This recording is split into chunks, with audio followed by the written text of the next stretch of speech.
বন্ধুরা, আজকের এই গল্পটা আমি ইনস্টাগ্রামে পেয়েছি। এই গল্পটা পড়ে আমি হতভম্ব হয়ে গেছিলাম, তাই এই গল্পটা আপনাদের জন্য নিয়ে এসেছি। এটা শুনে আপনারাও হতবাক হয়ে যাবেন যে এরকমটা কিভাবে হওয়া সম্ভব। আমার বিয়ে 2 বছর হয়ে গেছে। আমার শাশুড়ি জীবিত নেই, শুধু আমার এক ননদ আর শ্বশুরই আছে। এরকম বাড়িতে এসে আমি খুব খুশি ছিলাম, কেননা আমাকে জ্বালাতন করার জন্য শাশুড়ি নেই। কিন্তু আমি কি জানতাম আমার শ্বশুর এমন কাজ করবে যে আমি প্রার্থনা চাইতে বাধ্য হয়ে যাব যে কাশ আমার শাশুড়ি জীবিত থাকতো।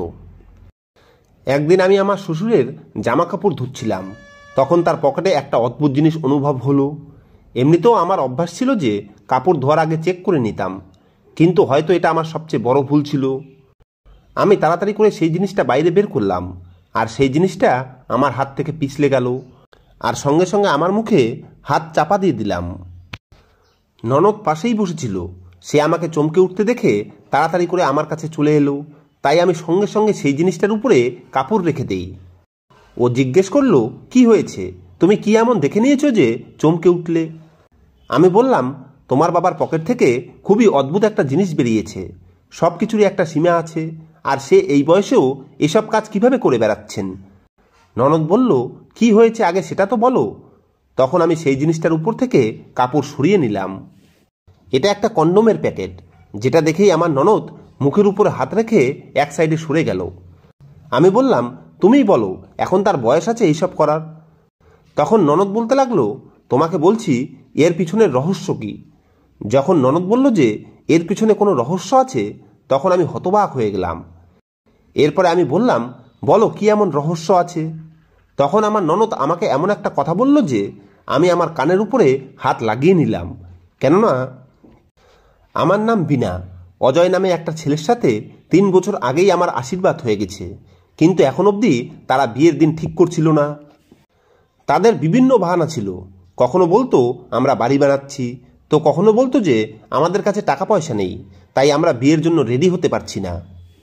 আমার মনে আছে যে যখন আমার আশীর্বাদ হয়েছিল তখন আমার শাশুড়ি জীবিত ছিল, কিন্তু এখন আমার শাশুড়ি এই দুনিয়া থেকে চলে গেছে। আশীর্বাদের সময় আমার ননদ উপস্থিত ছিল না, সে নিজের পড়াশোনার জন্য শহরে ছিল। এখন তার পড়াশোনা শেষ হয়ে গেছে, তাই সেও ফিরে এসেছে। এখন ও বাড়িতেই থাকে, কেননা ও এখনও কোনো চাকরি পায়নি। সারাদিন ও বাড়িতেই থাকতো, কিন্তু না তো ও ঠিকভাবে খাবার রান্না করতে পারতো, আর না তো কোনো কাজ করতে পারতো। তারপরেও না জানি কেন এরা আমাকে বাড়িতে আনতে চাইতো না। যেহেতু আমার আশীর্বাদ হয়ে গেছিল, এই কারণে আমার হবু বরের সাথে কখনো কখনো ফোনে কথা বলে নিতাম। ওর বক্তব্য ছিল যে আমি তো কবে থেকেই তোমার অপেক্ষায় রাত জেগে কাটাচ্ছি, তোমার থেকে আলাদা থাকা আমি সহ্য করতে পারছি না। ও আরও বলতো, মা যতদিন জীবিত ছিল সব কিছুই ঠিকঠাক ছিল, কিন্তু মা মারা যাওয়ার পরেই বাবা বলছে বিয়ে দেওয়ার মতো টাকা তার কাছে নেই। আমি হয়তো পৃথিবীর প্রথম মেয়ে ছিলাম যার নিজের শাশুড়ির যাওয়াতে এত দুঃখ হয়েছিল, কেননা আমার শাশুড়ি খুবই ভালো মহিলা ছিলেন। আমি যখন তাকে প্রথম দেখেছিলাম তখনই বুঝে গেছিলাম যে তিনি খুব ভালো মনের মানুষ। তার সাথে আমি খুব ভালোভাবেই থাকতে পারবো, কেননা আমার বর তো সকালবেলা কাজে চলে যাবে, সারাদিন আমাকে নিজের শাশুড়ির সাথেই থাকতে হবে। আর থাকলো বাকি ননদের কথা, তাকে তো আমি এখনো দেখিইনি। সে এমনকি পড়াশোনা করছিল যে একমাত্র দাদার আশীর্বাদও আসতে পারেনি। যাই হোক, এখন তো সে বাড়িতে এসে গেছে, তারপরেও না জানি এখনো এদের কোন বাহানা চলছিল যে এরা বিয়েই দিচ্ছিল না। আমি আমার বরকে বললাম, আমার বাবা বলেছে কিছুই করতে হবে না, ব্যাস 2জন লোক নিয়ে আসুক আর এসে বউ নিয়ে যাক। যখন অজয় শুনল যে আমার বাড়ির লোকেরা বলছে কম লোক হলেও বিয়ে করে বউ নিয়ে যাক, তখনও বলল, এটা তো তোমার বাড়ির লোকেরা খুব ভালো কথা বলেছে, ঠিক আছে আমি আমার বাবাকে বলছি। আমরা এরকম তো করতে চাইতাম না, এতে আমাদের মান সম্মান খারাপ হবে, কিন্তু কি আর করা যাবে, 3 বছর অপেক্ষা করার থেকে এটাই ভালো। বিয়েতে ব্যাস আমার শ্বশুরের 2জন আত্মীয় আর আমার ননদ এসেছিল। আমার ননদ খুবই অদ্ভুত ধরনের মেয়ে, ওর নিজের দাদার বিয়ে, তারপরেও ওকে খুব দুঃখী মনে হচ্ছিল। একটা নতুন কাপড় পরে এসেছিল, কিন্তু না তো মুখে কিছু লাগিয়েছিল আর না তো আমার পাশে বসে কোনো কথা বলছিল। ক্ষমা চাইছি, এরকম বলা তো উচিত না, কিন্তু ওকে দেখে এরকম মনে হতো যেন ও কুমারী নয়, বরং কোনো বিধবা, যে সবসময় নিজের বৈধব্যের দুঃখে আছে। যাই হোক, ভগবানের আশীর্বাদে আমার বিয়ে হয়ে গেল, আর আমি এই বাড়িতে চলে এলাম। এই বাড়িতেও কিছু অদ্ভুত ঘটনা ঘটতে থাকলো।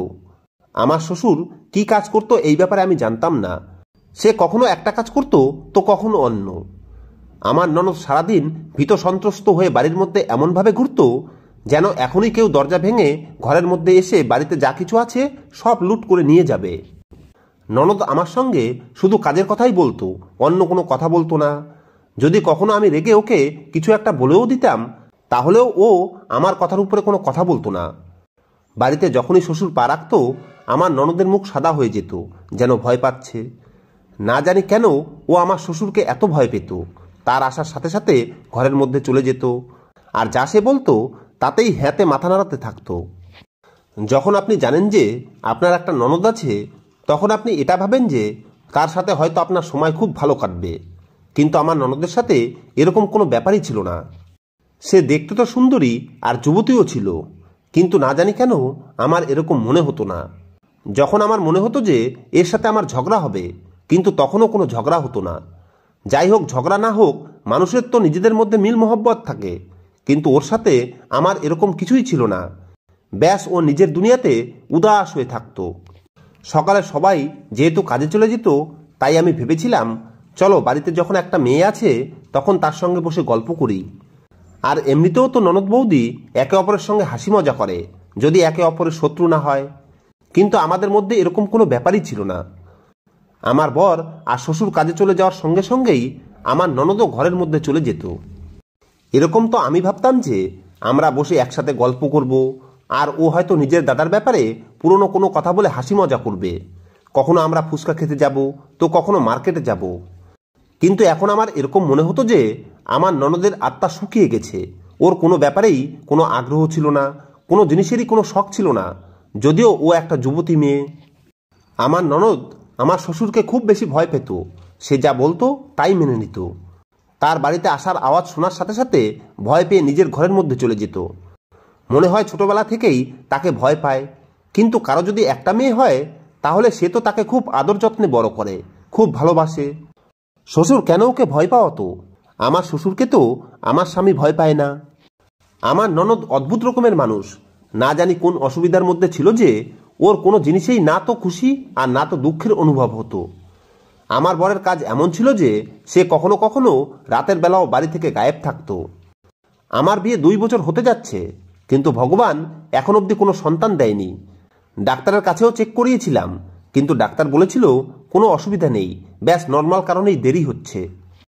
এরকম অবস্থায় যদি শাশুড়ি জীবিত থাকতো তাহলে অনেক কথা শোনাতো। আমি ভেবেছিলাম হয়তো তার অভাব আমার ননদ পূরণ করে দেবে, কিন্তু সে কোনো কথাই বলেনি। আমি তাকে বলেওছি, কিন্তু ও কিছুই বলেনি।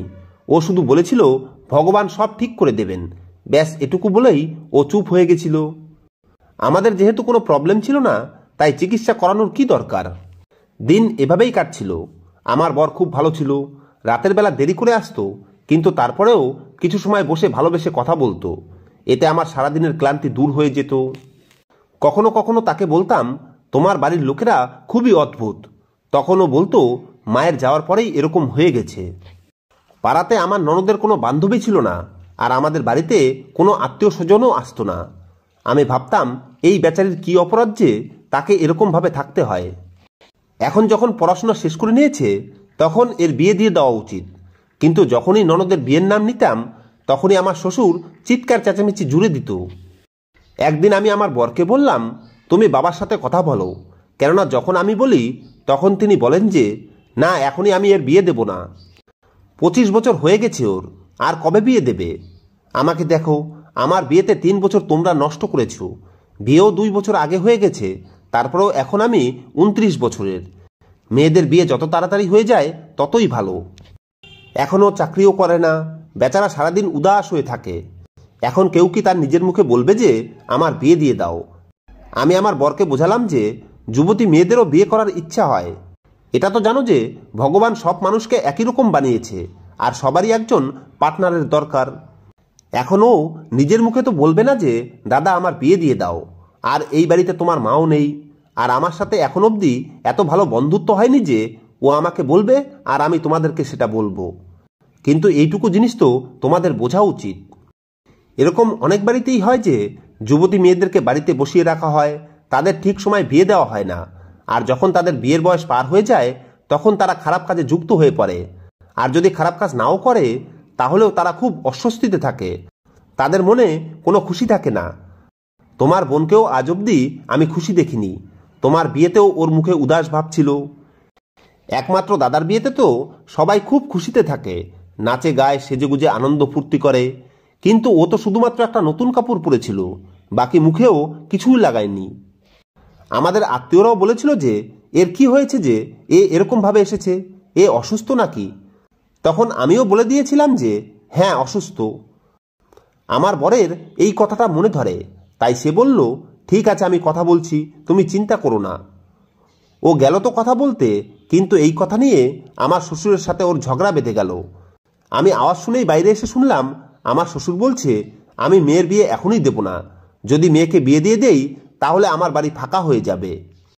আমার বর বলল, সবাই নিজের মেয়ের বিয়ে দেয়, সমস্ত মেয়েকে একদিন বাড়ি ছেড়ে যেতেই হয়। আমার শ্বশুর বলল, না আমাদের কাছে এত টাকা নেই যে মেয়ের বিয়েতে যৌতুক দিতে পারবো। আমার বর বলল, এমন ফ্যামিলিও আছে যাদের যৌতুকের দরকার হয় না, আর আমাদের বোন দেখতে শুনতেও ভালো, রোগা পাতলা, হতে পারে কোনো ভালো জায়গায় ওর সম্বন্ধ হয়ে গেল। আমার বউও তো বিনা যৌতুকে এসেছে, তাদেরও তো যৌতুক দেওয়ার মতো ক্ষমতা ছিল না, তারপরেও তো ও এই বাড়িতে এসেছে আর আরামেই তো আছে। আমার শ্বশুর কথা বদলে দিয়ে বলতে লাগলো, এখন তুই আমাকে বুঝাবি কি করতে হবে আর কি না, চুপচাপ এখান থেকে চলে যা। 2 বছর হতে চলেছে তোদের বিয়ের, কিন্তু এখন অবধি বাড়িতে বাচ্চা আসেনি, এখন মেয়েকেও পাঠিয়ে দেব যাতে বাড়ি ফাঁকা হয়ে যায়। শ্বশুর তো উল্টো আমাদেরকে কথা শুনিয়ে দিল, যদিও সে জানতো যে আমাদের দুজনের মধ্যে কারোরই কোনো অসুবিধা নেই। আমার শ্বশুরের এই কথাটা একজন বাবার মতো ছিল না। যখনই আমরা ননদের বিয়ের কথা বলতাম, আমার শ্বশুর এমন ছটফট করত যেন কোনো মাছকে শুষ্ক মরুভূমিতে ফেলে দেওয়া হয়েছে। পাড়ার মেয়েরা আমার কাছে এসে জিজ্ঞেস করতো যে এর সম্বন্ধ ঠিক হয়েছে, কিছু একটা জবাব তো আমাকে দিতেই হতো। তাই আমিও এটা সেটা মিথ্যা বলে দিতাম যে সম্বন্ধ ঠিক হয়ে গেছে, ছেলে বাইরে থাকে, দেশে ফিরলেই বিয়ে হয়ে যাবে, না জানি আরও কি কি বলতে থাকতাম। একদিন আমি বাড়ির উঠানে বসে কাপড় ধুচ্ছিলাম, তখনই আমার শ্বশুরের পকেট থেকে একটা অদ্ভুত জিনিস বেরোলো। এই জিনিসটার ব্যাপারে তো আমি খুব ভালোভাবেই জানতাম, আর আমার শ্বশুরের সাথে এই জিনিসের কোনো সম্পর্ক থাকতে পারে না, কেননা আমার শাশুড়ি জীবিত নেই। আমার ননদও সেই জিনিসটা দেখে নিল।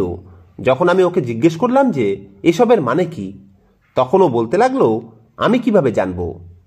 আমার রাগ হয়ে গেছিল, তাই আমি সেই জিনিসটা নিজের ঘরের মধ্যে নিয়ে এসে বরকে দেখালাম। আমার বর ওই জিনিসটা আমার হাতে দেখে বলতে লাগলো, তুমি হাতের মধ্যে এটা কি ধরে রেখেছো, লজ্জা করে না তোমার, ফেলো এটাকে। আমি বললাম, লজ্জা তো তোমার বাবার করে না, কেননা এটা তোমার বাবার পকেট থেকে বেরিয়েছে, আর তুমি আমাকে কথা শোনাচ্ছ। আমার বর তো হতবাক হয়ে বলতে লাগলো, তুমি সত্যি বলছো, মজা করছো না তো?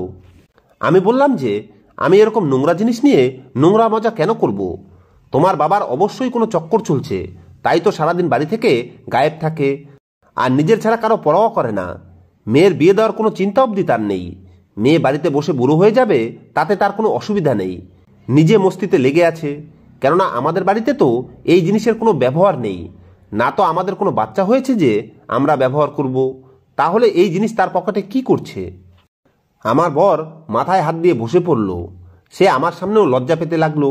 এরপরে বলতে লাগলো, কি করব, মাও তাড়াতাড়ি এই দুনিয়া থেকে চলে গেছে, হতে পারে তার হয়তো আবার বিয়ে করার মন করছে। আমি বললাম, যুবতী মেয়ে বাড়িতে বসে আছে আর বাবা নিজের বিয়ে নিয়ে পড়ে আছে, ঠিক আছে যদি করতেই চায় তাহলে করুক, কিন্তু আগে নিজের মেয়ের বিয়ে দিয়ে দিক, তারপরে কোনো মেয়ে বা বিধবা মেয়ে খুঁজে বাবার বিয়ে দিয়ে দেব, এতে আর কি অসুবিধা হবে? তারও নিজের জীবন আছে, এখনও তার বয়সই বা কি হয়েছে, কিন্তু আগে তাকে বলো যে নিজের মেয়ের বিয়ে দিক। আমি বারবার আমার বরকে বোঝাচ্ছিলাম যে তোমার বোনের বিয়ে দিয়ে দাও। শ্বশুর যেহেতু ননদের বিয়ের কথা শুনলে রেগে যেত, তাই এখন আমার বর বলল যে আমাকে এই মামলাটা নিজের হাতে নিতে হবে, নিজেই কোনো ছেলে খুঁজতে হবে, আর এমন ছেলে যে যৌতুক চাইবে না, তাহলেই গিয়ে এই মামলাটা সেট হতে পারে। না হলে তো বাবার কথা ঠিকই আছে যে আমরা যৌতুক কোথা থেকে নিয়ে আসব। তখন আমি বললাম, আমার এক মামাতো ভাই আছে, সে খুব ভালো, আর তার কাপড়ের দোকান আছে, আমি ওর সঙ্গে কথা বললে ও না করবে না, আরামসে সম্বন্ধ করে নেবে। আমার বর বলল, কালকে আমরা দুজন ওদের বাড়িতে যাই, আমি ছেলে দেখে নেব, তারপরে বাবার সাথে কথা বলবো, যদি সে হ্যাঁ বলে দেয় তাহলে বিয়ে দিয়ে দেব। আমি বললাম, ঠিক আছে, খুব ভালো কথা বলেছো তুমি। পরের দিন আমি আর আমার বর আমার সেই মামাতো ভাইয়ের বাড়িতে যাব। তাদেরকে আমি কল করে দিয়েছিলাম যে আমরা তোদের ওখানে বেড়াতে আসছি। এরপরে আমি ভাবলাম, কেননা নিজের ননদকেও সাথে নিয়ে যাই, তাহলে তারাও মেয়েকে দেখে নিতে পারবে। তারপরে যখন কথা বলবো তখন তারা বুঝতে পারবে যে কার সম্বন্ধের কথা হচ্ছে, তাহলে সময় বেশি নষ্ট হবে না। আমার বর বলল, তুমি তো খুব বুদ্ধিমান। আমি মনে মনে খুশি ছিলাম যে বিয়ে হয়তো খুব তাড়াতাড়ি হয়ে যাবে। পরের দিন সন্ধ্যাবেলা আমার বর বলল যে তোমরা তাড়াতাড়ি রেডি হয়ে নাও, আমি রিক্সা নিয়ে আসছি। যখন আমি আমার ননদকে রেডি হতে বললাম তখনও বলতে লাগলো, আমি যাব না, আর না তো বাবা আমাকে যেতে দেবে। আমি বললাম, কেন যেতে দেবে না? তুমি কি অপর কোনো লোকের সাথে যাচ্ছ নাকি? তুমি তো নিজের দাদা আর বৌদির সাথে যাচ্ছ। চলো তাড়াতাড়ি রেডি হয়ে যাও। ও খুব জেদ করছিল, রেডি হচ্ছিল না। ও বলছিল যে শ্বশুর এসে যদি ওকে রেডি হওয়া দেখে তাহলে ওর হাত ভেঙে দেবে। তারপরেও আমি অনেক কষ্টে ওকে রেডি করালাম। দুজনেই রেডি হয়ে বাইরে বসেছিলাম, কেননা আমার বর রিক্সা আনতে গেছিল। এদিকে আমার বড় বাড়িতে এলো আর ওদিকে শ্বশুরও এসে গেল। আমাদের দুজনকে দেখে শ্বশুর জিজ্ঞেস করতে লাগলো, কোথায় যাওয়ার জন্য রেডি হয়েছো তোমরা? আমি বললাম, মামার বাড়িতে নিমন্ত্রণ আছে, সেখানে যাচ্ছি, লাবণীকেও সাথে নিয়ে যাচ্ছি। শ্বশুর বলল যে ও একদমই যাবে না। আমার বর বলল, কেন যাবে না? যেতে হবে ওকে। সারাদিন ঘরের মধ্যে বসে থাকে বেচারি, আমাদের সাথে গেলে ওর মন ভালো থাকবে। শ্বশুর বলতে লাগলো, একদমই না, ও যাবে না। বলেই আমার শ্বশুর ননদের হাত ধরে টেনে নিজের দিকে করে নিল আর বলল, ঘরের মধ্যে যাও। ও কিছুই বলল না, চুপচাপ নিজের ঘরের মধ্যে চলে গেল। আমি ওর দিকে দেখলাম, ওর মুখে দুঃখের ছাপ পরিষ্কার ফুটে উঠেছিল। আমার বর আমাকে বলল, তুমি চলো। রাস্তাতে আমরা দুজন কথা বলতে থাকলাম যে যদি ওকে আমাদের সাথে পাঠিয়ে দিত তাহলে কি এমন হয়ে যেত। তখন আমার বর আমাকে এমন একটা কথা বলল যে আমার পায়ের নিচ থেকে মাটি বেরিয়ে গেল। আমার বর বলল, নিজের মেয়ে না তো, এই কারণেই প্রয়োজনের থেকে বেশি রক্ষা করে, কেননা ও তার বন্ধুর মেয়ে। আমি আমার বরকে বললাম, মানে কি বন্ধুর মেয়ে? তোমরা তো আমাকে এই কথাটা আগে কখনো বলনি। তখন আমার বর বলল, বলিনি, কারণ এই ধরনের কথা যত কম লোকে জানবে ততই ভালো। ননদ আর বৌদির মধ্যে কখনো কখনো ঝগড়া হয়, তখন হয়তো তুমি এই কথাটা নিয়ে ওকে কথা শুনিয়ে দিতে, তাহলে ওর হৃদয় ভেঙে যেত। আমি আমার বরকে বললাম, আমাকে বলো এ কার মেয়ে? তখন আমার বর বলল, বাবার একজন পুরনো বন্ধু ছিল, এ তার মেয়ে, ওর এই দুনিয়াতে কেউই নেই। বাবা যখন কাজের জন্য অন্য শহরে যেত তখন ওদের ওখানেই থাকতো। একদিন ফিরে আসার সময় ওকে সাথে করে নিয়ে আসে।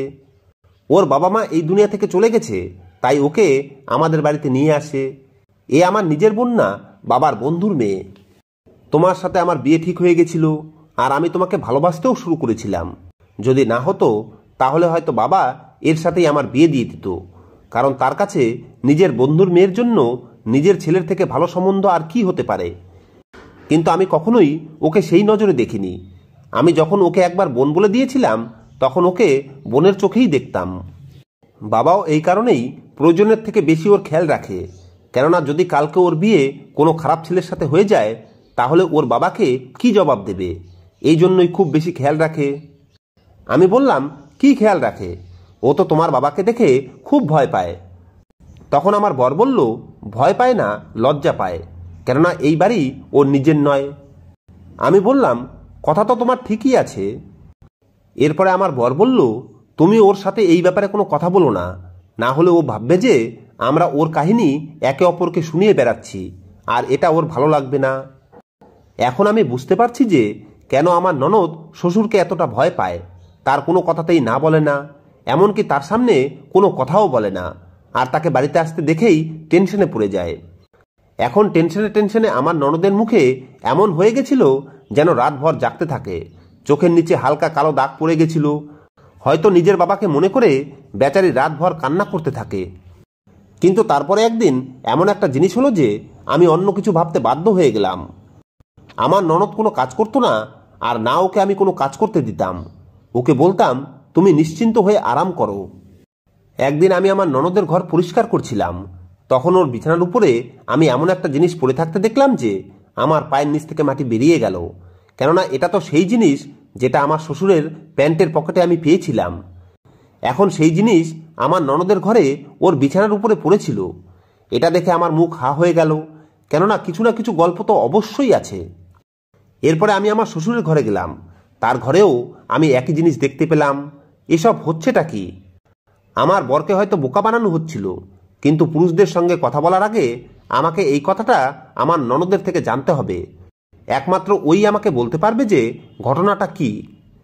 আমি সেই জিনিসটা ওকে দেখালাম আর বললাম যে এটা তোমার ঘরে পেয়েছি, এখন তুমি আমাকে বলো এসব কি চলছে। অর্ধেক জিনিসটা তো আমি বুঝে গেছি, এখন বাকি কথাটাও আমাকে বলে দাও, না হলে আমার থেকে খারাপ কেউ হবে না। আমার ননদ আগে থেকেই ভয় ছিল, তার উপরে আমি ওর উপরে রাগ দেখিয়ে দিলাম। কিন্তু এরপরে আমি বুঝতে পারলাম যে আমার ওকে এভাবে কথাটা জিজ্ঞেস করা উচিত হয়নি। তাই আমি বললাম, দেখো, যদি তুমি কোনো অসুবিধার মধ্যে থাকো তাহলে আমাকে বলো, আমি তোমার সাহায্য করব, তোমার কোনো চিন্তা করার দরকার নেই। তুমি আমাকে বলো এই বাড়িতে তোমার সাথে কি হচ্ছে, আমাকে সত্যি কথা বলবে, মিথ্যা বলবে না। আমি কোনো সুযোগ নেওয়ার চেষ্টা করছি না, আমি শুধু ওর সাহায্য করতে চাইতাম, কেননা আমি কখনোই ওকে খুশিতে থাকতে দেখিনি।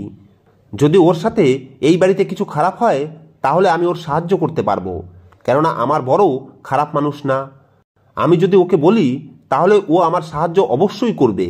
এই কারণেই আমি ওকে বারবার জিজ্ঞেস করতে লাগলাম। কিছু সময় পরে ওরও আমার উপরে বিশ্বাস এসে গেল, আর ও হয়তো আমাকে বলার সিদ্ধান্ত নিয়ে নিল। ও কান্না করতে লাগলো, এর মানে কোনো কথা নিশ্চয়ই আছে। আমি ওর হাত ধরে নিজের সামনে বসিয়ে ওর মুখের উপরে আলতো করে হাত বুলিয়ে দিলাম আর ওকে বললাম, দেখো, আমাকে দিদি মনে করে সমস্ত কথা বলো, তুমি কান্না করছো কেন? আমি ওকে বললাম যে তুমি আমাকে বলে দাও যা তোমার মনে আছে, আর যদি বলতে না পারো তাহলে লিখে বলে দাও। ওকে খুব বেশি ভীতু লাগছিল, কিন্তু শেষ পর্যন্ত ও বলতে শুরু করে দিল।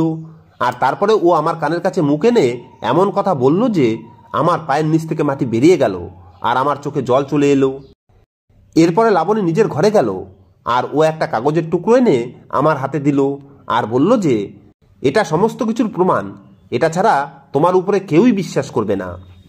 আমি নিজের চোখের জল মুছে তারপরে ওর চোখের জল মুছিয়ে দিয়ে বললাম যে তুমি চিন্তা করো না, আমি তোমার সাহায্য অবশ্যই করব। সন্ধ্যাবেলা আমার বর এলে আমি বললাম যে চলো বাইরে খেতে যাই।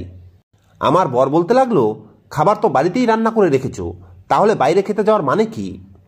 আমি আমার বরকে চোখের ইশারা করলাম আর বললাম যে আমাকে বাইরে নিয়ে চলো, আমাকে বাইরে খাবার খেতেই হবে। ও আমাকে বাইরে নিয়ে গেল আর আমরা গিয়ে একটা হোটেলে বসলাম। সেখানে আমি আমার বরকে সমস্ত কথা আরামে আর শান্তিতে খুলে বললাম। ও চিৎকার করতে পারছিল না, কেননা এটা পাবলিক প্লেস, কিন্তু তবুও ও আমাকে রেগে বলল, তুমি আমার বাবার উপরে নোংরা অভিযোগ লাগাচ্ছ বিনা। আমি তোমাকে একটা কথা বলতে চাই যে আমি আমার বাবাকে দ্বিতীয় বিয়ের কথা বলেছিলাম, কিন্তু সে না করে দিয়েছে। যখন সন্তান নিজেই বাবাকে বিয়ের কথা বলে আর তারপরেও যখন বাবা না করে দেয়, তার মানে কি সেটা বোঝো? আমার বাবা খুবই সৎ মানুষ। আমি সেই কাগজের টুকরোটা আমার স্বামীর সামনে রেখে দিলাম আর বললাম, এটাতে দেখে নাও তোমার বাবার সততা।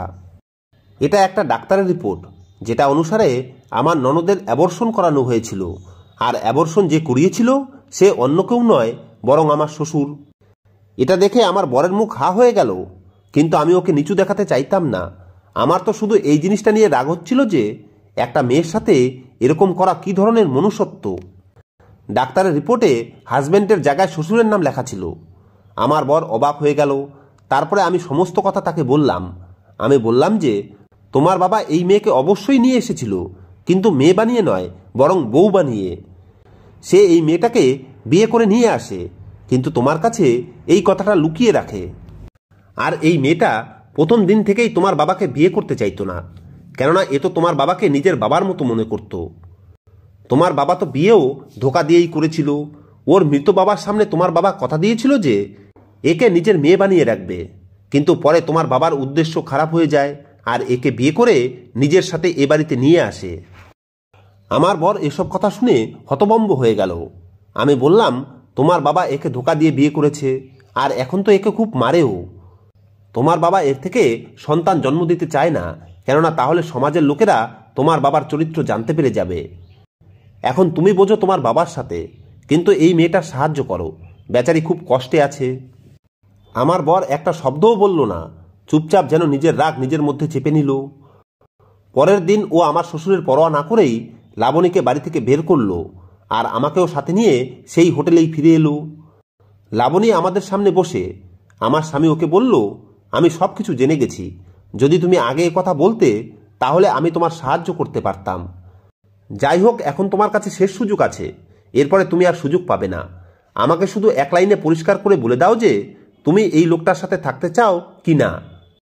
ব্যাস, তুমি আমাকে তোমার মনের কথা বলে দাও, তারপরে আমি সব কিছু সামলে নেব।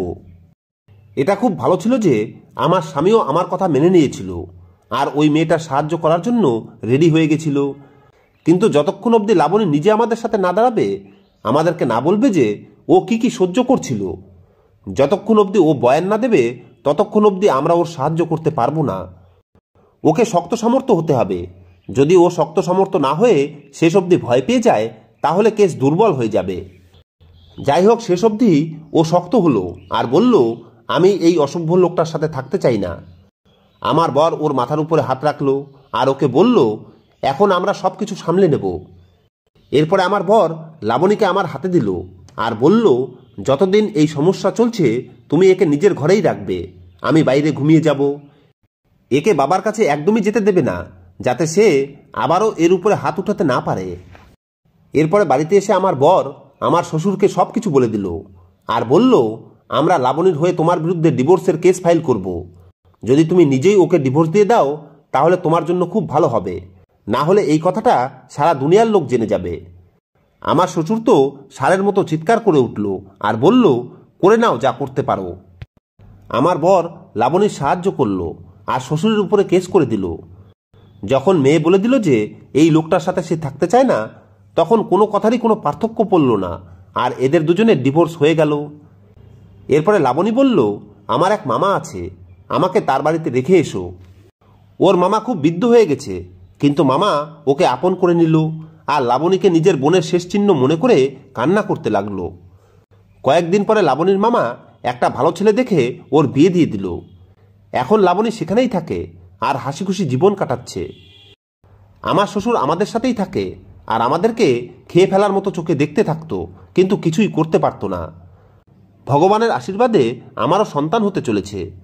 আমার শ্বশুর আমাদেরকে এমনভাবে দেখত যেন আমরা তার মুখের খাবার কেড়ে নিয়েছি, কিন্তু আমরা জানি যে আমরা খুব ভালো কাজ করেছি। আমার স্বামী এখনও বলে যে আমি তো ভাবতেই পারিনি যে আমার বাবা এইরকম করতে পারে। আমি তো ভেবেছিলাম বাবা খুব ভালো মানুষ, একটা অনাথ মেয়েকে নিজের মেয়ে বানিয়ে নিয়ে এসেছে, কিন্তু সে ওকে নিজের মেয়ে বানিয়ে নয় বরং নিজের বউ বানিয়ে নিয়ে এসেছিল। ধন্যবাদ বন্ধুরা।